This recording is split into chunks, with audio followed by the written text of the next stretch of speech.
এমন একটা ছেলে যাকে সবসময় খারাপ চোখে দেখা হতো, প্রচুর দুর্বল ছিল বলে। তাকে সবাই একজন দুর্বল চাকর হিসাবে দেখতো, যার কাজ ছিল দানবদের দেহ থেকে তাদের খারাপ জিনিসগুলোকে সংগ্রহ করা। এই কাজটা খুব ঘেন্নার কাজ ছিল। যেহেতু এ একটি হান্টার ছিল, তবুও একে কেউ হান্টার বলে মানতই না, শুধু তাদের চাকর হিসাবেই মানতো। তারপর এই ছেলেটি এমন কিছু করে বসে যাতে সবাই অবাক হয়ে যায়। আজকের অ্যানিমে এক্সপ্লেনেশনে আমরা এটাই দেখব যে সেই ছেলেটি কি করে।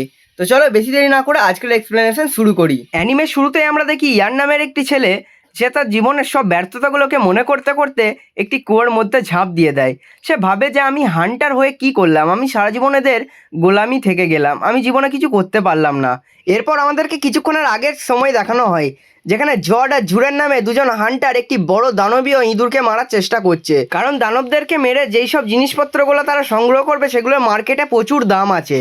তাই তারা সেই বড় দানবীয় ইঁদুরটাকে মারে। তার দাঁতটাকে সংগ্রহ করার জন্য তারা পেছনের একজনকে বলে, আর এখানেই আমরা আমাদের হিরোকে প্রথমবারের মতো দেখতে পাই, যার নাম ছিল এন। ইয়েন খুব বিরক্তির সাথে বলে, ঠিক আছে আমি যাচ্ছি করতে। যেহেতু সে খুব ক্লান্ত ছিল, তাই সে তার জাদু দিয়ে সেটিকে সেই ইঁদুরের দাঁতটি বার করার চেষ্টা করে, কিন্তু সে ব্যর্থ হয় এবং সে তাদেরকে বলে যে আমি এটা করতে পারবো না। তখন জর্জ তাকে বলে যে করতে পারবে না মানে, তোমাকে কোনো টাকা দেওয়া হবে না, তার উপর তোমাকে আমাদের গিল্ড থেকে বার করে দেওয়া হবে। তখন তার গার্লফ্রেন্ড হাসে এবং বলে যে ঠিক বলেছো, এবং সেখানে তারা ইয়েনের সাথে খুব খারাপ ব্যবহার করতে থাকে, তাকে মারধর করতে থাকে। ইয়েন খুব রাগ করে ফেলে এবং সে তার রাগটাকে কন্ট্রোল করে এবং বলে যে ঠিক আছে আমি করছি। সে খুব কষ্ট করে সেই ইঁদুরের দাঁতটিকে বার করে, এবং তখন তার জডের গার্লফ্রেন্ড তাকে বলে যে দেখো দেখো কত কষ্ট হচ্ছে ছেলেটার। সে অনেক কষ্ট করে, মানে আমাদের ইয়ান সেখানে খুব কষ্ট করে সেই ইঁদুরের দাঁতটিকে সংগ্রহ করে। এরপর তারা এগিয়ে যায় আগের পর্বত দিকে। এরপর তারা এগোতে এগোতে যায় এবং ইয়ানকে সেই ব্যাগে পিঠে ব্যাগ নিয়ে এগোতে হয়। অনেক ব্যাগের ভার থাকার কারণে সে খুব ক্লান্ত হয়ে পড়ে, এবং কিছুটা এগোনোর পরেই তারা দেখতে পায় একটি হেল হাউন্ড, মানে এরা খুব শক্তিশালী স্পিসিস, এখানে মরে পড়ে আছে। এখানে ইয়ানের খুব একটি খারাপ লাগে যে এইখানে তো এইগুলো মরে পড়ে থাকার কথা নয়, কিন্তু এগুলো কেন মরে পড়ে আছে। তখন সে বুঝতে পারে এখানে কিছু একটা খারাপ হতে চলেছে। তখন এন তাদেরকে বলে আমি এর আগে এগোতে পারবো না, কারণ আমার এখানে খুব একটা ঠিক সুবিধার মনে হচ্ছে না। তখন জর্জ তাকে বলে তুমি যদি না আসো তোমাকে কোনো টাকা দেওয়া হবে না, আর তোমাকে আমাদের গিল্ড থেকেও বার করে দেওয়া হবে, আর তোমাকে কেউ অন্য গিল্ডে নেবেও না। তখন সে বুঝতে পারে যে আমি যদি এই গিল্ডটা ছেড়ে দিই তাহলে আমার আর কোনো জায়গায় ঠাঁই হবে না। তখন সে ঠিক করে যে হ্যাঁ সে যাবে, এবং সে জর্জকে বলে ঠিক আছে আমি যেতে রাজি আছি। এবং তারা কিছুটা এগোয় এবং এগোনোর পরই দেখে অনেকগুলো হেল হাউন্ড মরে পড়ে আছে। তারপর এখানে ইয়ান জর্জকে বলে যে তোমরা এর আগে এগোও না, আমি এখান থেকে বাড়ি ফিরে যাচ্ছি।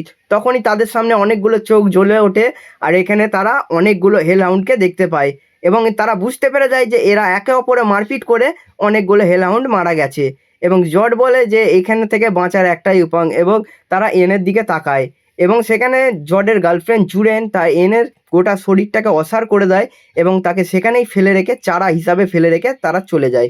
এবং যার আগে জর্জ সেখানে দরজাটাও বন্ধ করে দেয়, আর এখানে হেল হাউন্ডরা জেনকে ছিঁড়ে ছিঁড়ে খেতে থাকে।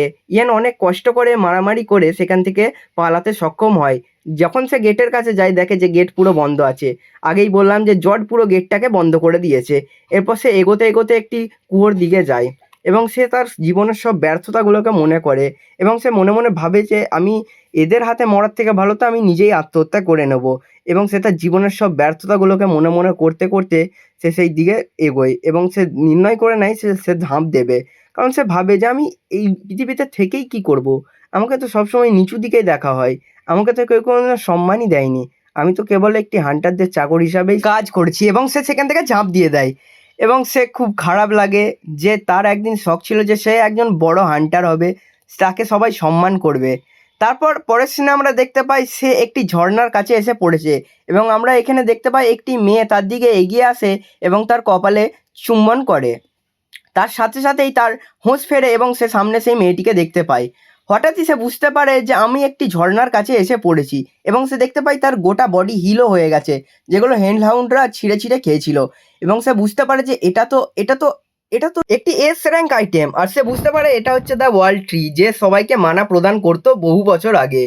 কিন্তু এর ব্যবহার বেশি হওয়ার কারণে এই গাছটি পৃথিবী থেকে বিলুপ্ত হয়ে যায়, এবং কিছু লোক এটার খোঁজে বেরিয়েও পড়ে, যাতে আরও তারা এরকম দ্য ওয়ার্ল্ড ট্রি খুঁজে পায় যার থেকে তারা মানা সংগ্রহ করতে পারবে, কিন্তু তারা কোনোদিনও খুঁজে পায়নি।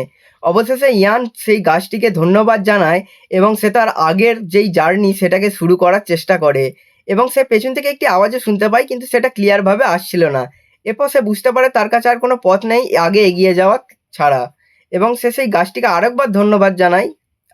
এগিয়ে যায় সেই গেটের দিকে, কিন্তু পেছন থেকে সেই মেয়েটি কিছু বলার চেষ্টা করে, কিন্তু তার কান অবধি এসে পৌঁছায় না, মানে ইয়ানের কান অবধি এসে সেই কণ্ঠস্বরটা পৌঁছায় না এবং সে সেই গেটের ভেতর ঢুকেও পড়ে। আর মুহূর্তের মধ্যেই তার একটি কান কেটে পড়ে যায়। সে বুঝতেও পারে না যে কখন তার কানটা কেটে গেল, তার হাতগুলোর সঙ্গে সঙ্গে কেটে যায়। আর এখানে আমরা পেছনে দেখতে পাই একটি এস র্যাঙ্ক মনস্টারকে, যার স্পিড ছিল ইনক্রেডিবল, এবং সে তার সেই কাটারটা দিয়ে ইয়ানের গোটা বডিটা পুরো একদম পিস পিস করে ফেলে, কেটে ফেলে। এবং তখনই তার পেছনে ইয়ান যখন পেছনে ঘুরে দেখে আরেকটি এস র্যাঙ্ক বড় পাড়া ভাল্লুক কালো মনস্টার তার চোখগুলোকে আঁচড়ে দিল এবং সে নিচে পড়ে গেল। তখন সে কালো ভাল্লুকটা ইয়ানকে মারার চেষ্টা করবে, তখনই পেছন থেকে একজন কেভ এসে তাকে বাঁচিয়ে নিল এবং সে দেখতে পেল যে আবারও সেই ওয়ার্ল্ডটির কাছে পৌঁছে গেছে এবং সে তা পুরো জেনারেট হয়ে গেছে, রিজেনারেট হয়ে গেছে, এবং সে সেখানেই সেই মেয়েটিকে দেখতে পায়। আর এখানেই আমাদের পর্ব 1 শেষ হয়। এর নেক্সট পর্বগুলো দেখার জন্য তোমরা জলদি ফটাফট সাবস্ক্রাইব করে দাও এইরকমই ইন্টারেস্টিং ভিডিও দেখার জন্য। আর পার্ট 2-র জন্য কমেন্ট করো। যদি এই ভিডিওতে 100টা কমেন্ট চলে আসে তাহলে আমি পার্ট 2 এর জন্য বানাবো। তো আজকের জন্য এতটাই। দেখা হচ্ছে নেক্সট ভিডিওতে নতুন কোনো এক্সপ্লেনের সাথে। ততক্ষণের জন্য বাই।